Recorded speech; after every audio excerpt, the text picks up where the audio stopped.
नमस्कार, मेरा नाम ज्ञानेश्वर है और आपने देखना शुरू किया है लाइव सिटीज। मेरे साथ रोज की तरह दिल्ली से जुड़ रहे हैं देश के जाने माने सीनियर जर्नलिस्ट अजीत द्विवेदी जी। अजीत जी, उपचुनाव के नतीजे तो आ ही गए बिहार को। बिहार में जो उपचुनाव हुए थे, महाराष्ट्र के भी नतीजे आए, झारखंड के भी नतीजे आए और विभिन्न प्रदेशों में जो उपचुनाव हुए थे उनके नतीजे भी आए। हम बिहार की जब बात करते हैं तो उपचुनाव के बाद बिहार विधानसभा चुनाव की बात होती है, मतलब 2025 की। लेकिन इसके पहले दिल्ली विधानसभा का चुनाव भी होगा। पर बिहार की सियासत तेज हुई है। समझना हम ये चाहते हैं, हमारे दर्शक यह जानना चाहते हैं कि 2025 में जब बिहार का चुनाव होगा तो वह महाराष्ट्र से प्रभावित होगा या फिर झारखंड से प्रभावित होगा। बिहार में नीतीश कुमार का फार्मूला चलेगा या बीजेपी का जोर चलेगा। तो और इसी बीच तेजस्वी यादव कह रहे हैं कि बदलाव होकर रहेगा और बदलाव जनता चाहती है। उपचुनाव का नतीजा क्या आया है यह तो हमने और आपने देखा ही है। 4-0 सभी सीटें एनडीए ने जीत ली। इंडिया ब्लॉक से 3 सीटें छीन ली। महाराष्ट्र का मिजाज और झारखंड का मिजाज दोनों अलग है। झारखंड और बिहार दोनों भाई भाई हैं। देखिए, मैं पिछले दिनों एक अनुभवी व्यक्ति जो अर्थशास्त्र को समझते हैं वह मुझे समझा रहे थे कि देखिए, जिंदगी में आमदनी और खर्च शहर से कैसे प्रभावित होते हैं, प्रदेश से कैसे प्रभावित होते हैं। एक छोटा सा क्षेपक है। उन्होंने कहा, देखिए वैसे तो बिहार में गरीब ही अधिक हैं, लेकिन प्रोफेशनल्स की जब बात होती है, जो पेशेवर लोग हैं, तो उनकी एक टिप्पणी थी कि यदि आप बिहार में हैं और अच्छे प्रोफेशनल हैं और साल के 25 लाख रुपए कमाते हैं तो आप सफल व्यक्ति हैं, आप बहुत अच्छे हैं। बिहार के लिए आप मान हैं। 25 लाख रुपए आप साल का कमा रहे हैं। लेकिन यदि आप 25 लाख रुपए दिल्ली में कमा रहे हैं तो ठीक ठाक है, कोई बात नहीं।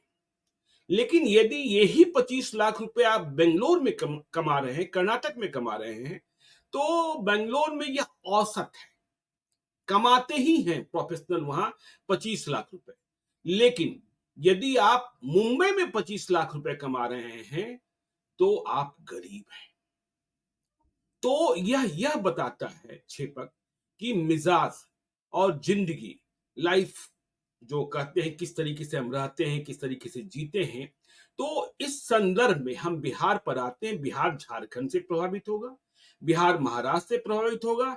बिहार में नीतीश कुमार का जादू चलेगा या नीतीश कुमार का फार्मूला चलेगा, क्योंकि इस बात पर बहस है कि महाराष्ट्र में इतनी बड़ी जीत हासिल की बीजेपी ने, वहां कौन सा नारा ज्यादा काम आया। बटोगे तो कटोगे, शरद पवार कह रहे हैं यह योगी आदित्यनाथ का मास्टर स्ट्रोक था। लेकिन बीजेपी वाले कह रहे हैं एक रहेंगे तो सेफ रहेंगे। लेकिन महाराष्ट्र झारखंड में आपने देखा ही कि कुछ भी नहीं। हेमंत सोरेन और जो मैया योजना है वह काम आ गया। अजीत जी, बिहार 2025 क्या तेजस्वी यादव के मुताबिक जो दावा कर रहे हैं, बिहार बदल जाएगा या बिहार बदल देगा बहुतों को? आवाज नहीं आ रही, आवाज नहीं आ रही। तेजस्वी यादव ने जो कहा, हम लोग बात वहीं से शुरू करते हैं। जी। उन्होंने ये बात कही झारखंड के चुनाव के संदर्भ में। हम्म। लेकिन उनको क्या, उनका मुख्य मकसद ये था कि किसी तरह से जो बिहार की 4 सीटों के जो बाईपोल हुए थे, उसका जो रिजल्ट आया है उससे ध्यान भटकाया जाए।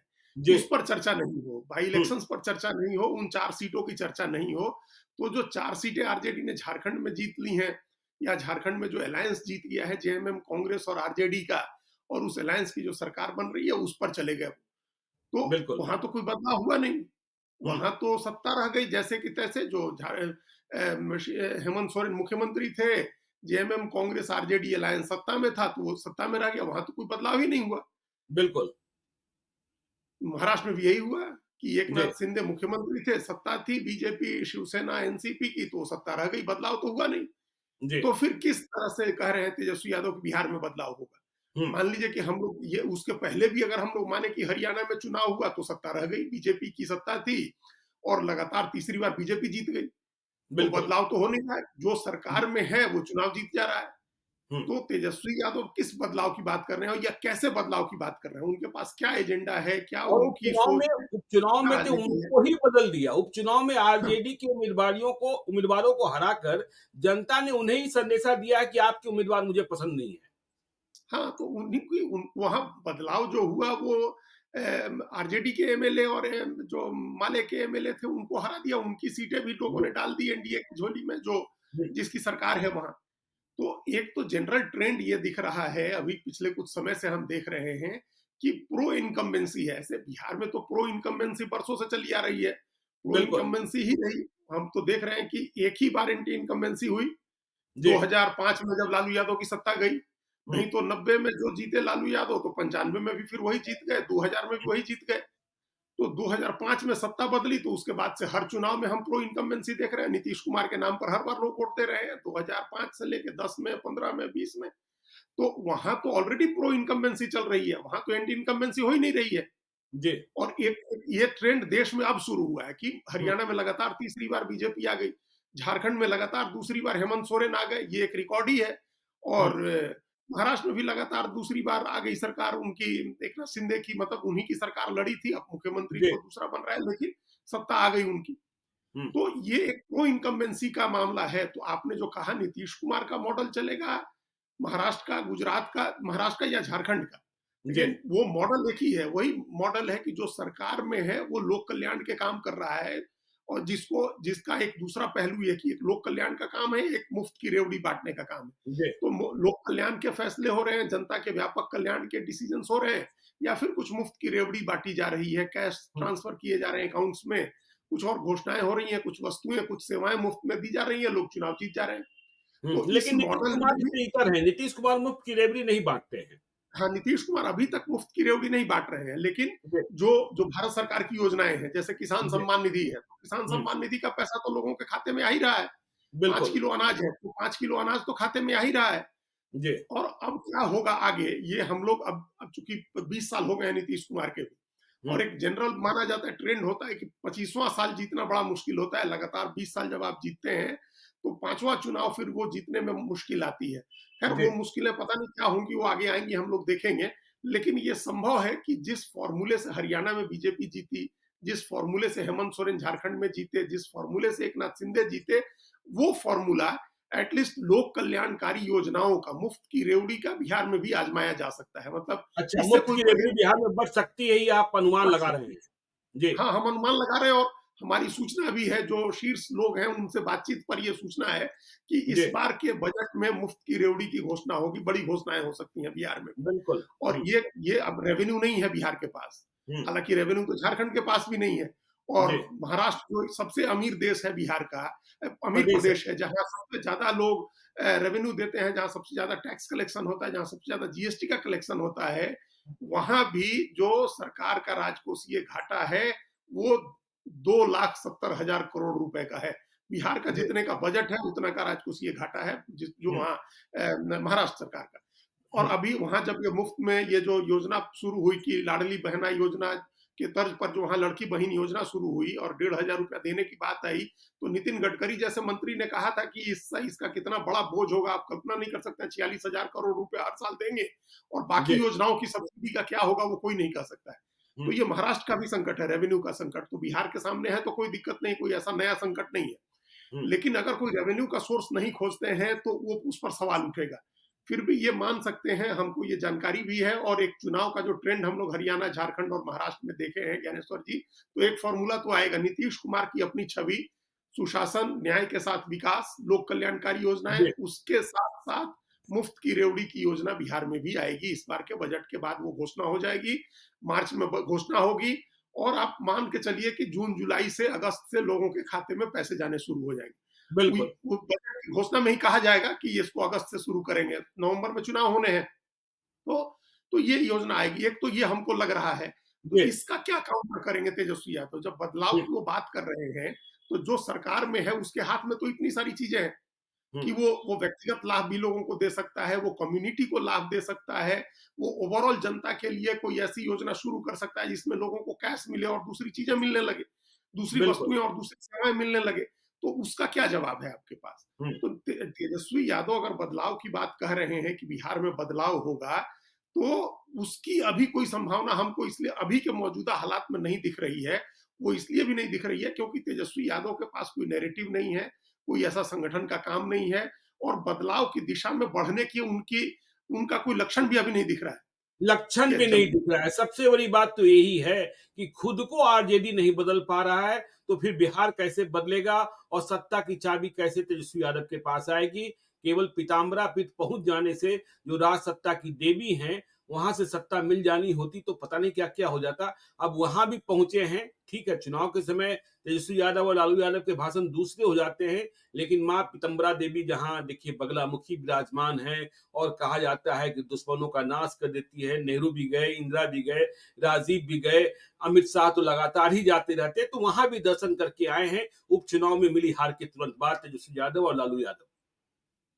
हाँ, तो ये एक अगर ये बदलने की शुरुआत है, देखिए इसके बाद बीजेपी को ये कहने का मौका मिलता है कि आप लोग जो सीजनल हिंदू हैं, चुनावी हिंदू हैं, जब चुनाव नजदीक आता है तो मंदिर जाने लगते हैं और उसके बाद आप कभी हिंदू हित की बात नहीं करते हैं। तो बीजेपी तो इसी ग्राउंड पर चैलेंज करती है, इसी ग्राउंड पर टारगेट करती है। तो जी, आप ओवरऑल आप हिंदू हैं, तो ये दिखने में, ऐसा होने में शर्म की क्या बात है? आपने चुना तो नहीं है कि आप हिंदू हो या हिंदू के घर में बिल्कुल। पैदा हो, ये तो हुँ, आपने नहीं चुना ना, आप हो गए तो हुँ, आप उसको अगर मानते हैं तो मानिए, हमेशा मानिए। तो वो एक दुविधा देखिए, अभी इस बार समूचे चुनाव में महाराष्ट्र का चुनाव गुजरा, गुजरात ये झारखंड का चुनाव गुजरा, हमने कहीं देखा ही नहीं कि राहुल गांधी मंदिर जा रहे हैं। जी, और फिर अभी थोड़े दिन पहले जब पिछला चुनाव हो रहा था तो मंदिर मंदिर घूम रहे थे। हुँ, ये ऐसे नहीं होता है, इससे आप मतदाताओं को कंफ्यूज करते हैं, मतदाताओं का भरोसा आपके ऊपर से उठता है। या तो आप कम्युनिस्ट पार्टियों के नेता जो होते हैं उनकी तरह मान लीजिए कि हम मंदिर नहीं जाते हैं, जैसे सीताराम येचुरी नहीं जाते थे या प्रकाश करात नहीं जाते, कोई बात नहीं है। जी, दूसरे कम्युनिस्ट नेता भी जो है नहीं जाते हैं। हुँ, लेकिन अगर आप जाइए, आपको नरेंद्र मोदी को अगर चैलेंज करना है और आप ये मान रहे हैं कि हम उसी ग्राउंड पर चैलेंज कर सकते हैं, तो जैसे जितना नियमित तरीके से या सहज रूप से वो जाते हैं, उसी तरह से आप भी जाइए। कहीं गए तो बिल्कुल। मंदिर चले गए, पूजा कर लिया, हम लोग भी चले जाते हैं। कहीं गए आप घूमने ही गए, वहाँ कोई मंदिर नहीं, है नहीं, तो चले गए वहाँ। इसी साल हमने क्या फ़र्क देखा, पिछले साल देखिए तेजस्वी यादव डिप्टी सीएम थे और इस बार देखिए पिछले साल हाँ, पिछले साल थे ही ना दुर्गा पूजा के समय में। है ना? है ही। तो हुँ, हाँ, थे ही। तब वे पटना में सभी दुर्गा पूजा के पंडाल घूम रहे थे और इस हुँ, बार डिप्टी सीएम नहीं रहे, तो कहीं घूमने नहीं गए। देखिए नीतीश कुमार मंदिर-मंदिर नहीं घूमते हैं, लेकिन जब हाँ, दुर्गा नहीं पूजा हो, फलाँ हो, तो इसमें वह मतलब दर्शन को और आशीर्वाद लेने को जाते हैं। लेकिन देखिए जो दर्शक जानना चाहते हैं, जो मूल सवाल है अजीत जी, कि बीजेपी जिस आक्रामकता के साथ महाराष्ट्र लड़ी और जिस तरीके से झारखंड लड़ रही थी, हेमंत बिश्व शर्मा और शिवराज सिंह चौहान को लैंड कराकर और जिस तरीके से वहां हिंदू मुस्लिम करने की कोशिश हो रही थी, क्या नीतीश कुमार के रहते बीजेपी बिहार में यह कर पाएगी कि योगी आदित्यनाथ आकर गरज दें, हेमंत बिश्व शर्मा आकर कुछ विस्फोमन कर दें, तो नीतीश का फार्मूला चलेगा कि बीजेपी का फार्मूला चलेगा, क्योंकि नीतीश जिधर होते हैं बिहार में जीत तो उधर ही होती है। देखिए, बिहार में चलेगा तो नीतीश कुमार का ही फ़ॉर्मूला, उसमें तो जी, कोई संदेह ही नहीं है। और हम्म, बीजेपी ने मान लिया है कि नीतीश कुमार नेता हैं, उनके चेहरे पर चुनाव लड़ना है, उनके एजेंडे पर चुनाव लड़ना है, उनके कामकाज पर वोट माँगना है और लालू यादव के 15 साल के राज को टारगेट करना है। तो हम्म। यहाँ चीज़ें तय हैं, बिहार में एजेंडा भी लगभग तय है कि मतलब याद ये सब नहीं दिलाना है। चलने वाला है बिहार में, बटोगे तो कटोगे, देश के गद्दारों को गोली मारो, ये सब नहीं चलने वाला है बिहार में नीतीश कुमार नहीं, के रहते। ये नहीं चलेगा और बीजेपी के नेता इस बात पर ज़्यादा जोर भी नहीं देंगे। कहीं आकर हम्म, के कुछ योगी आदित्यनाथ ने बोल दिया अलग बात है, गिरिराज सिंह का कहीं भाषण हुआ, उन्होंने कुछ कह दिया वो अलग बात है, उससे तो कोई रोक नहीं सकता है किसी को। जी, लेकिन ओवरऑल एजेंडा ये नहीं होगा हम्म, कि इसी ग्राउंड पर वीसीएस कैंपेन जो चलाना होता है कि एकदम विषैला, जहरीला कैंपेन चले, वो नहीं चलेगा, वो नहीं बिल्कुल, होगा। हम्म, वो नीतीश कुमार नहीं होने देंगे और जी, बीजेपी चाहेगी भी नहीं, क्योंकि बीजेपी को पता है। देखिए, अभी एक हम लोग जब प्रोग्राम के पहले बात कर रहे थे तो आपने इस बात का जिक्र किया कि झारखंड से में का असर होगा बिहार पर या महाराष्ट्र का असर होगा। तो महाराष्ट्र, आपने अभी कहा, जी, अभी पहले ही भाषण में कहा, आपने पहले ही जी, अपने संबोधन में कहा आपने। जी, तो झारखंड में तो नहीं चला ये बटोगे तो कटोगे, इतना नहीं विशियस चला ना, कैंपेन नहीं चला चला। झारखंड में। बिहार झारखंड भाई-भाई है। वही, तो यहाँ इतनी बार कहा गया, इस बात को रोटी-बेटी माटी का मुद्दा बनाया गया। यहाँ तक जी, भाषण में कहा गया कि ये घुसपैठिए हैं, ये आपकी बेटी छीन लेंगे, लैंड जिहाद हो रहा है, लव जिहाद हो रहा है। ये सारी बातें कही गई, लेकिन ये तो काम किया नहीं। इसके हम्म, आधार पर वहाँ लोगों ने वोट नहीं किया। डिवीज़न डिवीज़न क्या होना है, जिस संथाल परगना के लिए ये बात कही गई ज्ञानेश्वर जी, जहाँ सबसे ज़्यादा घुसपैठ है, पाकुड़, साहेबगंज और इन जिलों की बात जहाँ कही गई, वहाँ हम्म, 2019 में बीजेपी 4 सीट जीती थी, इस बार सिर्फ 1 सीट जीती। मतलब बताइए। अपनी जीती हुई 3 सीटें भी गँवा दी, 18 में 17 सीट चली गई जेएमएम कांग्रेस अलायंस को, आरजेडी को।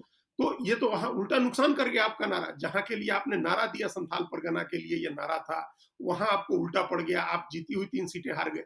तो इस बात से बीजेपी भी समझ गई है कि बिल्कुल। भले महाराष्ट्र में चल गया हो, झारखंड में नहीं चला है तो ये बिहार में भी नहीं चलेगा। लेकिन महाराष्ट्र में एक बात समझ में नहीं आई अजीत जी मुझे कि देखिए नांदेड़ में लोकसभा का उपचुनाव हो रहा था। तो लोकसभा के उपचुनाव में लोगों ने नरेंद्र मोदी को नहीं चुना, राहुल गांधी को चुन लिया और बिल्कुल, साथ में विधानसभा का चुनाव भी हुआ और विधानसभा नांदेड़ लोकसभा के तहत जो जितनी 6 विधानसभा सीटें थी उसमें सब में एनडीए जीत गई। तो यह तो बात समझ में नहीं आई, यह बात समझ में आती भी नहीं है कि लोकसभा में नरेंद्र मोदी को नहीं चुना लोगों ने, राहुल गांधी को चुन लिया और विधानसभा के लिए उन्हें फडणवीस, शिंदे और अजीत पवार की जोड़ी जो है वह ज्यादा बेहतर लगी। हाँ, तो ये एकदम जबकि होता एक्चुअल में इसका उल्टा है। बिल्कुल। लोकसभा में लोग नरेंद्र मोदी को चुन लेते हैं हुँ, और विधानसभा में बीजेपी हार जाती है। ये जी, हो ये जनरल होता है।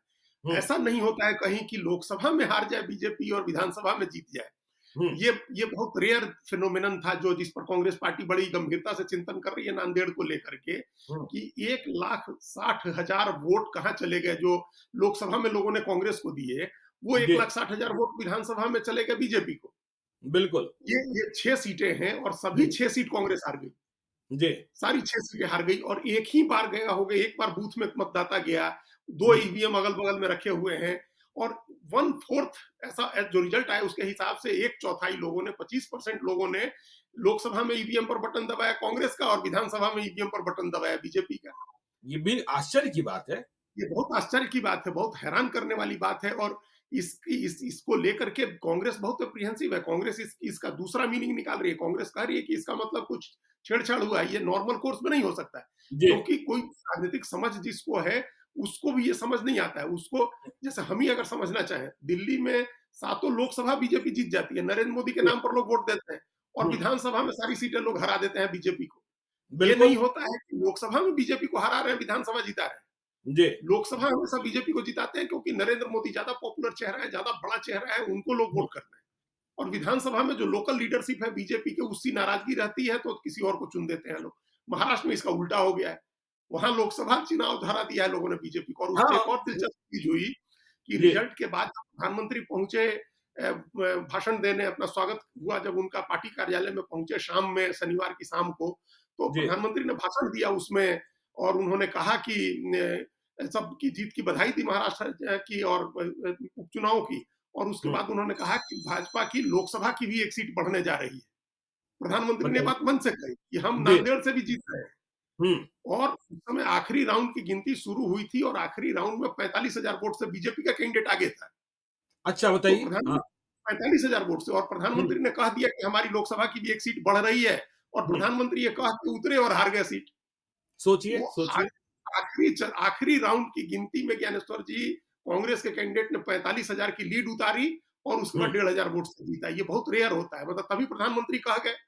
तो खैर वो बिल्कुल, एक बहुत ही दिलचस्प है नांदेड़ का मामला। जी, अब बीजेपी को ये समझ में आ गई है ये बात, कम से कम बिहार के संदर्भ में, झारखंड के कारण।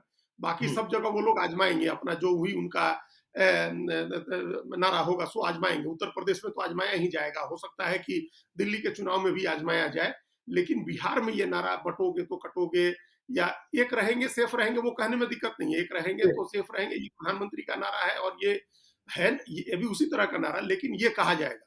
हुँ, बाकी दूसरे जो विभाजन वाले नारे हैं, भड़काऊ उत्तेजक नारे हैं, वो नहीं लगाए जाएंगे क्योंकि बीजेपी भी नहीं चाहती है कि कोई रिवर्स पोलराइजेशन हो या जो पुण्यता नीतीश कुमार की है वो खराब हो। बांटो काटो वाली 2015 बात वो 2015 नहीं। गवाह है ना, हाँ, 2015 गवाह बिल्कुल, है जब बिल्कुल, बीजेपी नीतीश बिल्कुल। कुमार के खिलाफ लड़ रही थी और नीतीश कुमार ने हुँ, कैसे पटकनी दी। और देखिए हाँ, अजीत जी जब हम कहते हैं तेजस्वी यादव की बात करते हैं, उनके उम्मीदवारों की बात करते हैं, मान, अभिमान और गुमान की बात करते हैं। मैं कल ऐसे समझ रहा था कि भाई तमाम परिस्थितियों के बाद भी कि दबंग हैं, सुनील पांडे का बेटा तरारी में कैसे जीत गया और हुँ, सुरेंद्र यादव का बेटा कैसे हार गया। देखिए सुरेंद्र यादव और सुनील पांडे को यदि ताकत की तराजू पर तौलना चाहें तो दोनों समकक्षी माने जाएंगे। तो हमने यह सुना, परसों का ही किस्सा कोई बता रहे थे कि बेलाउर, वहां एक गांव है तरारी में, भूमियारों का बहुत प्रसिद्ध गांव है। तो वहां कहीं पहुंचे हुए थे सुनील पांडे। सुनील पांडे को ही लोग वहां विधायक जी कहते हैं, जिस तरीके से मोकामा में अनंत सिंह को छोटे सरकार कहा जाता है।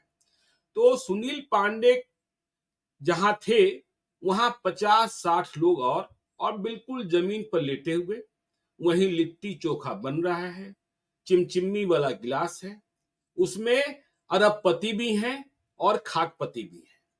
और लोग बता रहे थे कि सुनील पांडे का बेटा जब विशाल चुनाव लड़ रहा था प्रचार में, तो वह लोगों से इस तरीके से मिल रहा था जैसे चाहे वह दलित समुदाय की महिला हो, चाची, नानी, दादी, अरे हमरा गोदवा में बैठा ला, हमरा मथवा चुम ला। तो देखिए ये सौम्यता यदि नहीं लाएंगे, अनंत सिंह क्या कहते हैं, जनता मालिक है। और लोग बता रहे थे कि देखिए सुनील पांडे जब चुनाव हारे हुए थे, तब भी अपने क्षेत्र में होते थे, तो गांव की महिलाएं, मतलब दलित महिलाएं, अति पिछड़ी जाति की महिलाएं उन्हें घेर लेती थी, लावा लावा 2000 रुपए लावा। तो पहले वो 500 रुपया निकालते थे, नहीं चाची 500 ले, ना ना ना ना 500 ना ले, तो 1000, ठीक है 1000 ले ले, तो बात बन जाती थी। तो देखिए जो जनता है ना, वो ठीक है आप बहुत बड़े आसन पर पहुंच गए, बहुत बड़े आदमी बन गए, लेकिन जनता जिसे मालिक कहते हैं, वह आपके व्यवहार में, आप पटना के लिए बड़े हो जाइए, दिल्ली के लिए बड़े हो जाइए, लेकिन अपने लिए वह आपको बड़ा नहीं देखना चाहती है। आप उसी तरीके से मानिए कि जनता मालिक है। हाँ, ये मानना होगा, सिर्फ कहने से नहीं होगा कि आप चुनावी जी, सभा में गए और कहे कि मतदाता मालिकों के सामने हाथ जोड़ रहे हैं, हुँ, इससे इससे ज़्यादा फ़र्क नहीं पड़ता है। एक तो लोग चाहते हैं जितना लोकलाइज़ चुनाव होता जाता है, जैसे अब लोकसभा चुनाव में मान लीजिए ये एमपी से नहीं खोजते हैं लोग, जी, लेकिन एमएलए से ज़रूर खोजते हैं कि वो क्षेत्र में रहे। उसके बिल्कुल, नीचे का जो प्रतिनिधि है, जिला परिषद का सदस्य हो या मुखिया, सरपंच, उससे तो और ज़्यादा खोजते हैं लोग कि वो उनके बीच रहे, हुँ, उनकी तरह बात करे, उनकी समस्या को समझे। तो ये विधायकों में भी पूछा समझा जा मतलब लोग चाहते हैं। और ये लालू यादव की सबसे बड़ी ताकत यही तो थी ज्ञानेश्वर जी की, वो जनता के बीच में रहते थे, अपना भी दरबार खोल के रखते थे और जी, कहीं जाते भी थे तो उनका वो कहीं रुक गए, जनता के बीच में चले गए, पान की दुकान पर, चाय की दुकान पर खड़े हो गए, किसी से बात कर रहे हैं।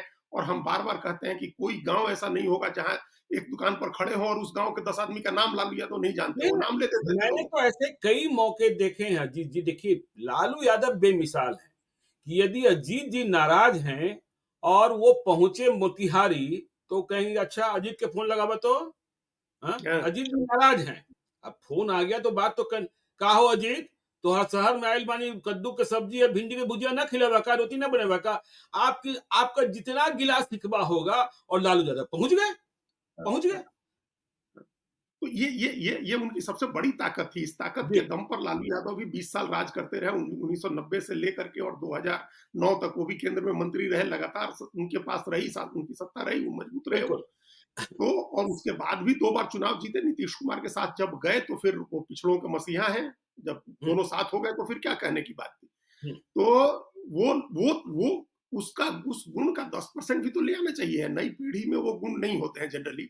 लेकिन बिल्कुल। तेजस्वी यादव को तो राजनीति में आप आए हैं तो उसका 10% गुण तो ले आना होगा अपने पिता वाला। 10% भी ले जी, आइए, हुँ, जनता से लोगों से मिलना-जुलना शुरू करिए, उनकी समस्याएँ फर्स्ट हैंड जानने की कोशिश करिए। अपने वर्कर से मिलिए, अपने नेताओं से मिलिए, उनके बीच जाइए, विनम्रता ले आइए।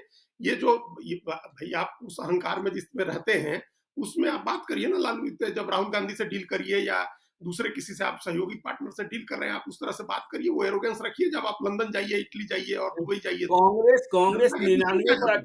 कांग्रेस लोकसभा में 99 पर अटकी हुई है ना। यदि हाँ, पप्पू यादव को टिकट लेने देते, तो कांग्रेस की सेंचुरी तो हो गई होती ना। हो जाती है, बिल्कुल हो जाती है। और अभी आप जो गुण बता रहे थे जिस तरह से सुनील पांडे का, वो तो पप्पू यादव के तो हम लोग आजकल पूरा देश ही बिल्कुल। वीडियो देखता है कि बाढ़ आई हुई जी, है, कोई संकट आया हुआ है, किसी के यहाँ शादी है, कुछ भी है तो पप्पू यादव पहुँच गए, नोट का बंडल लिए हुए हैं, 5-500 हाँ, 5-500 रुपया बाँटते जा रहे हैं गाड़ी पर बैठ कर के। तो जी, अरे जनता से कनेक्ट भी हुआ, आपने जनता की हुँ, समस्या भी सुनी, उसकी समस्या को अपने अपनी क्षमता के हिसाब से दूर करने की कोशिश भी की। तो ये बिल्कुल। अच्छा हम तो देखे मतलब यही पॉपुलैरिटी उनकी बिहार की, झारखंड में जब वो घूम रहे थे वैसे ही हुजूम उमड़ता था पप्पू यादव के लिए। हाँ, लोग बिल्कुल। देखना चाहते हैं, लोग मिलना चाहते हैं, क्योंकि हुँ, लोगों में ये भरोसा बनना चाहिए कि हम इतनी दूर से चल के जा रहे हैं तो नेता हमको मिलेगा, हमारी तरफ हुँ, देखेगा, हमसे हाथ मिलाएगा। हुँ, तो ऐसे नहीं होता कि आप हेलीकॉप्टर से उतरे और हाथ हिलाते हुए मंच से बैठे और भाषण दिए, 5-7 मिनट 8 मिनट का भाषण दिए चले गए। ये भी ठीक है, चुनाव के समय ऐसा होता है, लेकिन जब चुनाव नहीं है, तब आप क्या कर रहे होते हैं? आप कौन-सा बिल्कुल। ऐसा काम करना है, कौन-सा काम करना है? आप सरकार में नहीं है, तेजस्वी यादव सरकार में नहीं है, तो हुँ। सरकार का काम तो आपको नहीं करना ना कि 6 घंटे, 8 घंटे आप ऑफ़िस में बैठ रहे हैं, सरकार का काम कर रहे हैं। अभी आप करते क्या हैं 24 घंटे में? आप 6-8 घंटे सोने का बाकी चीज़ों के अलावा आप क्या करते हैं 16 घंटे? नहीं ना, आप ये देखिए ना, बड़ा सवाल है। आप बात करते हैं माई समीकरण की, मुसलमान और यादव की। मुसलमानों ने आईना दिखा दिया लोकसभा के चुनाव में भी और विधानसभा के उपचुनाव में भी। और आप मुसलमानों की बात भी कहाँ कर रहे हैं? देखिए, आपने गिरिराज सिंह को जवाब दिया, अच्छी बात है। वक्फ बोर्ड का जो मसला है, ठीक है, नीतीश कुमार उतनी तेजी में नहीं बोल पा रहे हैं, स्टैंड कंफ्यूजन के साथ है, लेकिन आप तो बोल सकते थे ना। आप केवल ट्वीट कर हैंडल एक्स पर कुछ लिख देंगे, इसके बाद चुप हो जाएंगे। लेकिन जो प्रशांत किशोर कह रहे हैं कि मजलिस होनी चाहिए और मजलिस में मशविरा होना चाहिए, इसकी शुरुआत तो आपको करनी चाहिए थी, क्योंकि मुसलमान भरोसा आप पर करते हैं, लालू यादव पर करते हैं। हाँ, तो इस वजह से ही ये भरोसा काफ़ी हद तक भरोसा टूट रहा है। अगर पूरी तरह से नहीं भी टूटा, हम मान लें कि अभी भी बल्क में आएगा, लेकिन उसकी शुरुआत हो गई है, जो जी। बेलागंज में भी हम लोगों ने देखा ये और हम लोगों ने इमामगंज में भी रामगढ़ देखा में है। भी देखा। दोनों छोड़ दिया, इमामगंज आपके में भी मुस्लिम देखा है। भी आप हाँ, इमामगंज में भी देखा। तो जी। आपके मुस्लिम को जहाँ अवसर, इसका मतलब कि उसके अंदर बेचैनी है। हम लोगों ने पिछले चुनाव में भी देखा था कैसे ओवैसी के 5 एमएलए जीत गए थे। हम लोगों ने बिल्कुल। लोकसभा में देखा सीमांचल में कैसे उनके अख्तर उल ईमान को 3 लाख वोट आ गए। इतना वोट आया है उनको कि मतलब पिछली बार से ज़्यादा वोट आ गया। तो हुँ। वो आज़मा रहा है, वो भी ऑप्शन खोज रहा है। मुस्लिम समाज भी ऑप्शन खोज रहा है, अपना नेता खोज रहा है। प्रशांत किशोर अगर उसको अपील करते हैं, प्रशांत किशोर के कुछ और वोट अगर उनके साथ आए तो मुसलमान को उधर जाने में कोई दिक्कत नहीं होगी। भाई आप सोचिए ना, ज्ञानेश्वर जी, जब मुसलमान को कांग्रेस को छोड़ने में 1 मिनट का समय नहीं लगा। जब बिल्कुल। उसने कांग्रेस को छोड़ दिया, उसको ऑप्शन मिला, जब आए वीपी सिंह और जनता दल का प्रयोग हुआ, जब उसको ऑप्शन मिला बिहार में, उत्तर प्रदेश में, उसने छोड़ दिया। दिल्ली में जब उसको आम आदमी पार्टी का ऑप्शन मिला, उसने छोड़ दिया। जहां उसको ऑप्शन मिल रहा है वहां वो आपको छोड़ दे रहा है। तो हुँ। आरजेडी को छोड़ने में कितना समय लगेगा उसको? हुँ। तो इसलिए इस फॉर गारंटेड मत लीजिए आपकी आपके पास मुसलमान की गारंटी है, वो बंधुआ है आपका। आपका जब यादव ही बिल्कुल। बंधुआ नहीं है, जहां बिल्कुल। दूसरा यादव कैंडिडेट मिल रहा है वहां वो चला जा रहा है उसके साथ, वो आपको भी छोड़ सकता है। हुँ। तो इस हिसाब से आपको उनके बीच जाना चाहिए, उनकी समस्या सुननी चाहिए, उनकी बातें उठानी चाहिए। आज के समय में जिस तरह से उनको टारगेट किया जा रहा है, उनके साथ खड़े होने का समय है, आप जाकर के खड़े होइए। आप हुँ। नहीं खड़े हो रहे हैं। आप अपनी सत्ता के लिए तो उनका इस्तेमाल कर रहे हैं और इसी वजह से ये मोह भंग इसी वजह से है। जो मोह भंग दिखा बेलागंज में, या ये इसी वजह से है। नहीं तो क्या कारण था? वो दे देते वोट, आपका जो आरजेडी का कैंडिडेट था, मुस्लिम यादव का समीकरण था, लेकिन नहीं दिया उन लोगों ने वोट। तो बिल्कुल। ये अपना वोट आप ठीक नहीं कर रहे हैं, जो आपका हुँ। कोर वोट है वो ठीक नहीं कर रहे हैं।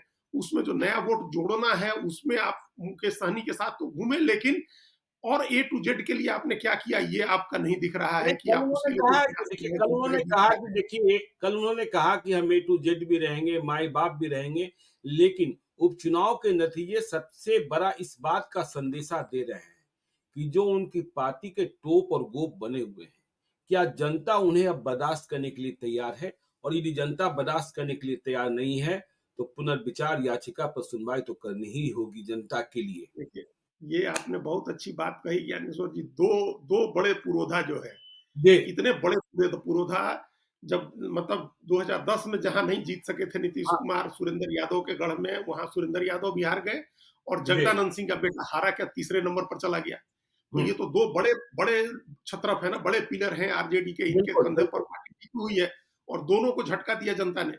तो अब हुँ। जनता ने बता दिया कि अब ये टाइम राजशाही वाला नहीं है कि आपके फलां जी का राज चला आ रहा है 40 साल से, तो आप उन्हीं को वोट देंगे। वो हुँ। नहीं देगी जनता। अब ये भी बता दिया है। ये 2 बातें हम लोग कहना चाहेंगे। अब तो हम इस बात में, इस मामले में आपने जो तेजस्वी यादव जो बदलाव की बात कर रहे हैं, या आप जो 2025 की तैयारियां हैं उसके संदर्भ में, जी। उपचुनाव से जनता ने उपचुनाव में बता दिया कि राजद के साथ वो खूंटे से राजद से नहीं बंधा हुआ है, ना मुसलमान न यादव। हुँ। कोई भी जाति किसी से नहीं बंधी रह सकती है। यादव चला गया, बसपा में उसको मौका मिला, उसका कैंडिडेट मिला तो बसपा के साथ भी चला गया। जहाँ कुछ उसको जदयू में मिला उसमें भी चला गया। जहाँ पासवान को प्रशांत किशोर पसंद आए तो उनके पार्टी के साथ चले गए। तो ये वोट इधर-उधर बिखर रहा है। तो वोट को बिल्कुल। आप समेट के रखने के लिए आप क्या करते हैं, ये सबसे महत्वपूर्ण है। ये तेजस्वी के लिए भी है और नीतीश कुमार के लिए भी जी। है। और दूसरी बात जो हमने बार-बार जिक्र किया इस साल के चुनावों में, हरियाणा, झारखंड और महाराष्ट्र का, कि जो सरकार में है उसको एडवांटेज है। जी। पहले होता था कि जो सरकार में है उसके खिलाफ एंटी इनकम्बेंसी होती थी, उसके जी। खिलाफ नाराजगी होती थी। जी। अब खेल पलट गया है। अब जो सरकार में है वो फायदे में है, क्योंकि उसके हाथ में बहुत कुछ बांटने को है। तो एक तो बिल्कुल। केंद्र सरकार बाँटेगी, बिहार में तो डबल हिमाचल इंजन की प्रदेश सरकार। भी देखा था ना हम लोगों ने, हिमाचल प्रदेश भी याद प्रदेश ही है में ना? देखा, हाँ, मध्य प्रदेश में लाडली बहना योजना हम लोग देखे, और अब जी, केजरीवाल तो दिल्ली में घूम करके 65,000 सभाएँ कर रहे हैं। केजरीवाल अपने लोगों को लगाया है कि रेवड़ी पर चर्चा कर रहे हैं, उसका नाम ही है रेवड़ी पर चर्चा, चाय पर चर्चा की तरह रेवड़ी पर चर्चा। और इसका असर देखिए अजीत जी जो हमने महसूस किया, अभी मैं कई दिनों तक दिल्ली में था, कैब से चल रहा था। मैं जब क्लब और होटल्स में जा रहा था या बड़े लोगों के साथ मीटिंग करने जा रहा था, तब लोग कह रहे थे बीजेपी, बीजेपी। लेकिन जितनी बार मैं कैब में बैठा, कैब ड्राइवर कह रहे थे कि नहीं केजरीवाल को ही वापस लाना है। हाँ, तो उसके क्या, उसको तो अब कुछ करना नहीं है, उस कैब में पहले जैसी कमाई नहीं है, पहले जैसे बहुत ओला उबर में पैसे मिलते थे, बहुत कमीशन मिलता था, अब नहीं है जी, कमाई। हुँ, लेकिन उसको पता है कि उसका जीवन चल जाएगा इतने में, क्योंकि उसको बिजली फ्री मिल रही है, हुँ, उसको पानी फ्री में मिल रहा है, उस वो और या उसके घर की महिलाएँ अगर डीटीसी के बस में सफ़र कर रही हैं, तो उसमें उनको पैसे नहीं लग रहे हैं, हुँ, उनका इलाज मुफ्त में हो रहा है, और एक ठीक-ठाक स्कूल खुल गया है जिसमें मुफ्त की पढ़ाई हो रही है, मोहल्ला क्लिनिक खुले हुए हैं चारों तरफ। तो अभी की वही कहा केजरीवाल ने कि हम 6 तरह की रेवड़ी दे रहे हैं। जी, हम जनता से पूछ रहे हैं जाके कि आपको रेवड़ी चाहिए कि नहीं चाहिए? हुँ, देखिए, ये तो बड़ा क्लेवर प्लान है। जनता से आप बिल्कुल, ये थोड़ी पूछेंगे जा करके कि आपको साफ हवा चाहिए कि नहीं चाहिए? आप जिसके जी, पूछिएगा वही कहेगा कि हमको चाहिए। साफ हवा बिल्कुल, चाहिए, साफ पानी चाहिए, जो दिल्ली में नहीं हुँ, मिल रही है। हुँ, लेकिन आप पूछेंगे कि मुफ्त की रेवड़ी चाहिए, तो कौन मना करेगा कि नहीं चाहिए? कोई नहीं मना तो करेगा। कोई मना नहीं करेगा। तो अब आप उसने कहा केजरीवाल ने कि हमारे पास 6 रेवड़ी दे रहे थे, अब एक 7वीं देंगे हम।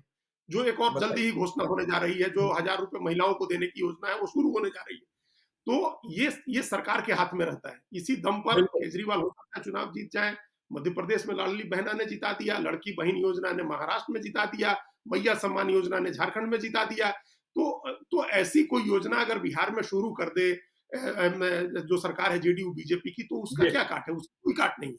तो ये बिल्कुल, जो सरकार में है, ये उसके लिए प्रो इनकम्बेंसी बन जा रही है, चीज़ें उस सरकार खजाना खोल करके, पैसे बाँट करके, सुविधाएँ बाँट करके, तो उसका भी कोई जवाब, वहाँ भी डिसएडवांटेज के पोज़ीशन में तेजस्वी यादव हैं, और अपनी जी, राजनीति जो लक्षण की बात कही, उसमें आप डिसएडवांटेज, आप इस डिसएडवांटेज को दूर कर सकते हैं 24 घंटे को 26 घंटा बना करके, कि हुँ, आप 24 घंटे में 26 घंटा काम करिए, आप मेहनत करिए, लगातार सड़क पर रहिए, जनता के बीच में रहिए, आप राजनीति करिए, समीकरण बनाइए, जातियाँ जोड़िए, तो आप वो कर नहीं रहे हैं।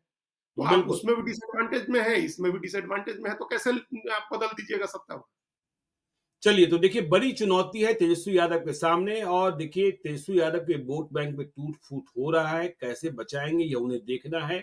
और एक बात और समझ में आती है कि बिहार में चलेगा तो नीतीश कुमार का ही और बीजेपी की वह आक्रमणकारी नीति नहीं चलेगी या रणनीति पर काम नहीं कर पाएगी, जो झारखंड और महाराष्ट्र में किया गया। मतलब बिहार में एक रहेंगे, सेफ रहेंगे यह तो चल सकता है, बँटोगे तो कटोगे या देश के गद्दारों को ये सब बातें नहीं चल सकती है क्योंकि नीतीश कुमार कहते हैं मैं सबों के लिए काम करता हूँ। तो आगे भी हमारी चर्चा जारी रहेगी, आप देखते रहिए लाइव सिटीज़ को। यदि अब तक आपने हमारे यूट्यूब चैनल लाइव सिटी को सब्सक्राइब नहीं किया है, तो ज़रूर कर लीजिएगा और यदि इस वीडियो को आप फेसबुक पेज के माध्यम से देखेंगे तो पेज को लाइक कीजिएगा। हैंडल एक्स पर भी हमें फॉलो कीजिए। धन्यवाद।